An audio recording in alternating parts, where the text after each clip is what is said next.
Hi, my name is Emily Alvarez, and I'm a program manager with StopWaste. My background is in architecture and in city planning, and I actually got my start at USGBC as a lead specialist in 2011. I worked as an MR subject matter expert and worked on the technical development of LEED v4.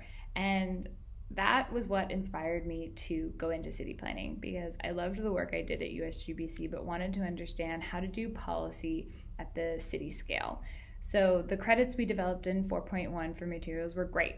We started talking about newer things like whole building life cycle assessment, environmental product declarations, and looking at materials as a bigger picture instead of just their individual components like recycled content and local sourcing like we had in previous versions of LEED.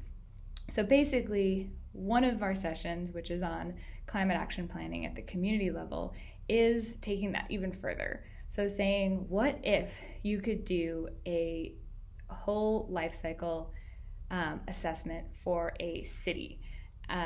It's new enough at the building scale, but we wanted to have this kind of charrette with local government agencies and USGBC staff and contractors and whoever else wants to come to this session to start to look at that. And LEED for Cities is doing that a little bit, but we wanted to take this back to the planning phase and say, if you set the stage for green building in your general plans or specific plans or climate action plans and start talking about connected networks of EV chargers or community scale solar, or in California, community choice aggregators are becoming a more popular way for cities to meet their renewable energy targets as well at a community scale by having an alternative to a traditional utility that has these more aggressive renewable energy portfolios.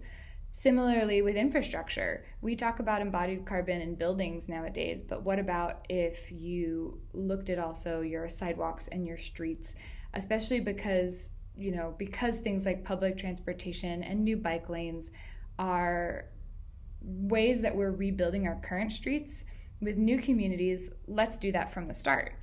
None of this sounds that life-changing, but working as a planner and also for a planning consultant, it actually feels like that level of planning for most places is still, increase renewable energy, increase energy efficiency, and is still not connecting the dots. So I hope you'll accept our session and start brainstorming how we really do that and integrate it into a holistic planning process.